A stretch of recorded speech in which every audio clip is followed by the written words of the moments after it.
నమస్తే, welcome to AP NTR Telugu news. ఎన్నికల్లో గెలిచిన తర్వాత ఎన్డీఏ కూటమి ఏపీ అభ్యర్థి సీఎం రమేష్ చోడవరం ఇచ్చేశారు. స్థానిక ఎమ్మెల్యే కేఎస్ఎన్ఎస్ రాజు మరియు టీడీపీ జనసేన బీజేపీ శ్రేణులు ఘన స్వాగతం పలికారు. గజమాల వేసి సీఎం రమేష్ కు స్వాగతం పలికారు. చోడవరం ఇచ్చేసిన ఎంపీ సీఎం రమేష్ కు స్వయంభూ గౌరీశ్వర స్వామిని దర్శించుకుని ప్రత్యేక పూజలు గావించారు. ఈ సందర్భంగా ఎంపీ సీఎం రమేష్ మాట్లాడుతూ ఆంధ్రప్రదేశ్ లో ఎన్డీఏ కూటమి ఒక సునామీని సృష్టించింది. దానికి గాను ప్రధాని నరేంద్ర మోడీకి, చంద్రబాబు నాయుడుకి, డిప్యూటీ సీఎం పవన్ కళ్యాణ్ కు ప్రత్యేక ధన్యవాదాలు తెలిపారు. అధికారులని ఇక్కడ వైఎస్ఆర్సీపీ నాయకులను కూడా వదిలే ప్రసక్తి లేదు.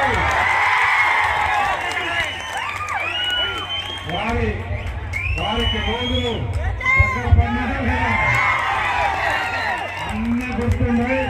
ఇక్కడ నాయకులతో అన్ని విషయాలు తెలుసుకున్నా కాబట్టి ఎవరిని వదిలే ప్రసక్తే లేదు.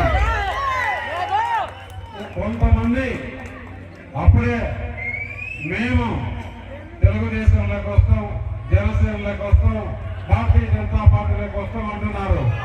నేను ఒకటే